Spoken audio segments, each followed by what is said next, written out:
You are an agency or a media buyer running Facebook ad accounts for a handful of clients, and one morning, 3 of them are restricted at once. Nothing changed in the ads. The creative was fine, the spend was steady, and the accounts were clean.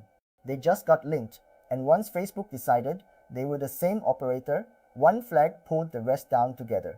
I want to explain why that happens and exactly how the network layer fits into stopping it. City the sentence. Asian plenty. Real phones, real SIM cards from Singtel, M1, and StarHub. So I set up these exact connections every day for people managing multiple accounts, and I have watched the difference a clean carrier IP makes versus a flagged data center range.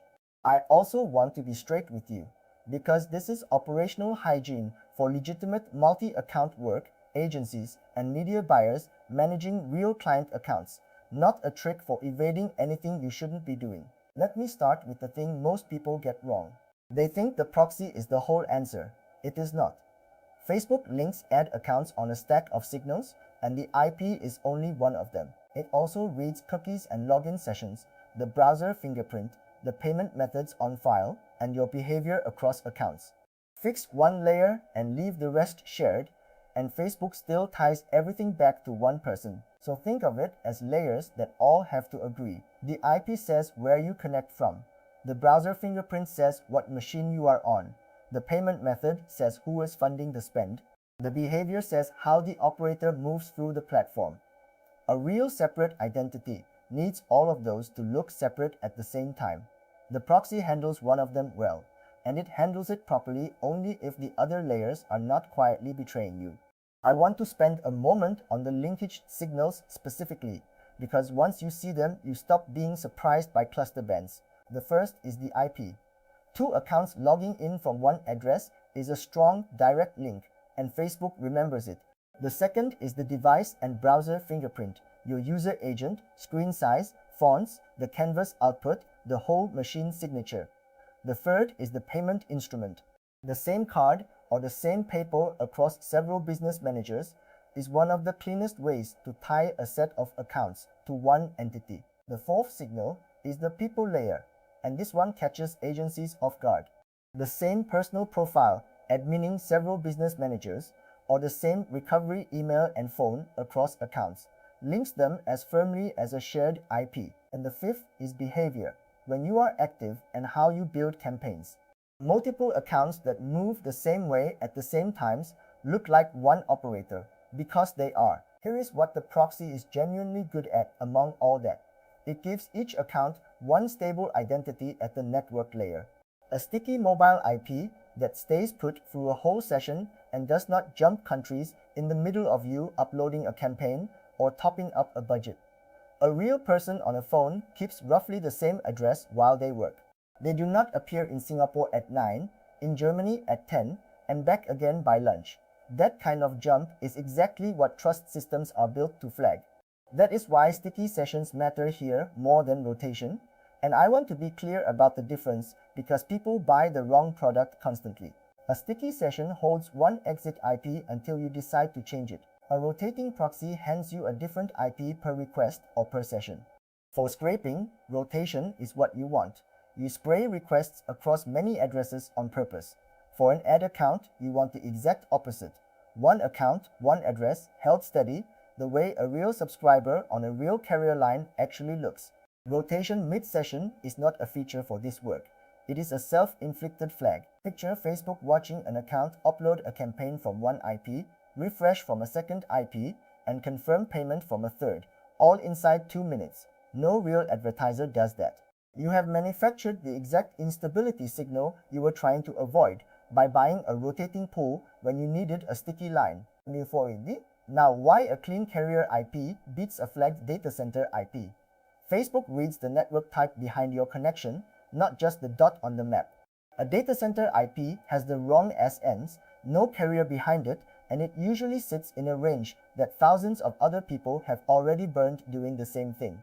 A real person in Singapore is on Singtel, M1 or StarHub on a 4G or 5G line.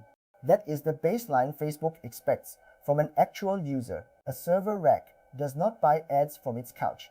So an IP that looks like a server rack starts every account at a deficit before you have done anything at all. There is a second reason the carrier IP helps, and it is about company. Mobile carriers run carrier-grade net, which means a large number of real subscribers share the same public address. So a carrier IP with some account activity behind it does not look strange, because that is what a normal mobile network looks like to Facebook. A clean dedicated data center IP has none of that cover. It is one address with one user doing account work, and it stands out for exactly that reason. Or we should be honest that residential proxies sit in between. They are real consumer apps, so the network type looks better than a data center range. But a lot of residential pools rotate hard between sessions and carry shared history from whoever used that address before you. For steady ad account work, I would rather have one sticky carrier line that is mine than a residential address that changes under me. But a clean IP on its own is not enough, and this is where most people stall out. You have to pair the proxy with a separate browser profile per account. That is an anti-detect browser like Multilogin, AdsPower, or GoLogin, where each profile carries its own fingerprint, its own user agent, canvas, fonts, time zones, the whole machine signature kept isolated from every other profile. The reason is simple. If you run 10 clean IPs but from one browser on one machine, the fingerprint links all 10 straight back together, and you wasted the IPs entirely. The device layer betrays you even though the network layer was perfect. One clean line with a burned shared fingerprint behind it is not isolation, it just feels like it until the cluster ban arrives. So the unit that actually works is one clean line plus one separate profile locked together as a pair. Account A always lives on its line and its profile.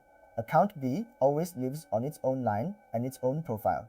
You do not move an account between profiles, and you do not move a profile between lines. Consistency is what makes each one look like one real person with one phone, which is the entire goal of the exercise. Doesn't please match the obvious details inside that profile.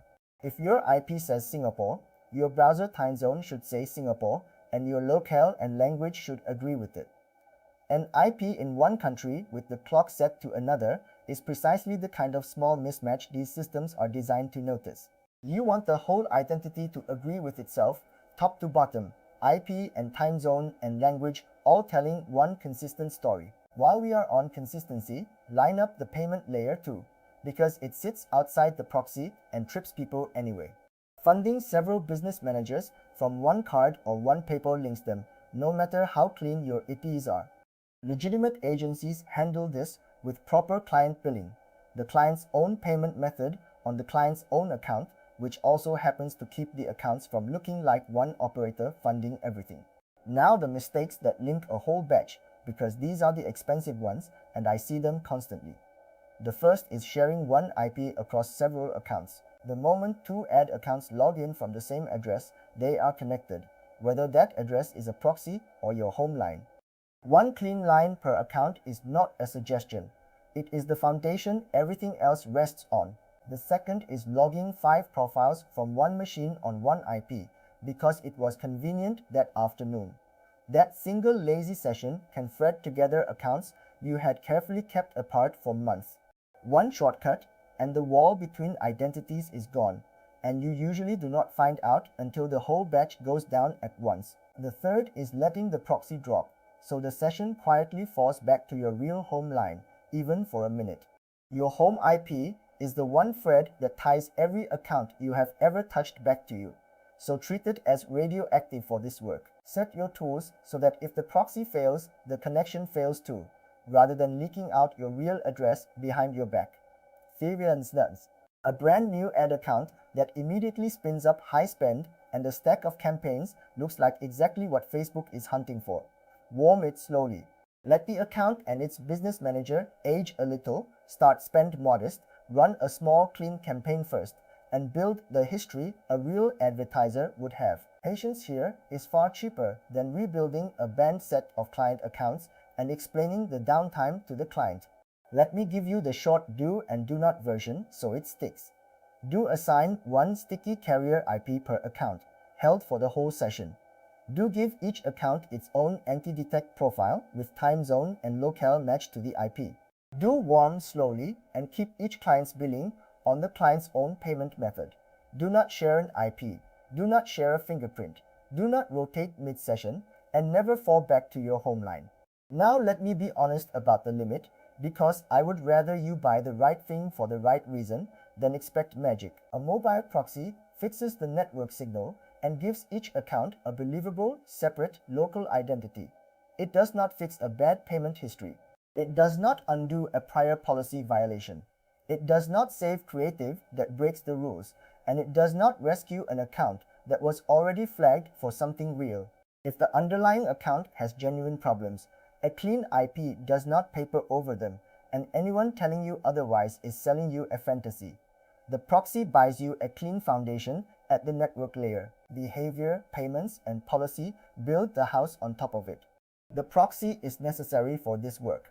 It is not, on its own, sufficient, and I would rather tell you that now than have you blame the IP for a policy problem later. So here is the whole thing in one breath. One clean carrier IP per account, sticky for the sessions. One anti-detect profile per account, fingerprint and locale matching the IP. Separate payment methods. Never share a line, never share a fingerprint, never fall back to your home IP, and warm everything slowly. That is the boring discipline the agencies who keep their client accounts alive actually run. And it is not glamorous, but it works. If you want the network layer done right, that is what we do. Real SG Mobile EPS, sticky sessions you control, and DNS that routes through the tunnel so you stop leaking your real resolver. It is a real hardware farm on Singtel, M1, and StarHub SIMs, not a data center pretending to be a phone. There is a free trial at Singapore Mobile Proxy. com/clients/trial so you can wire one account onto a clean SG line and watch it hold before you move a whole client roster across. Use code YT30 for 30 off your first month. If this helped, subscribe for 2 new videos every weekday.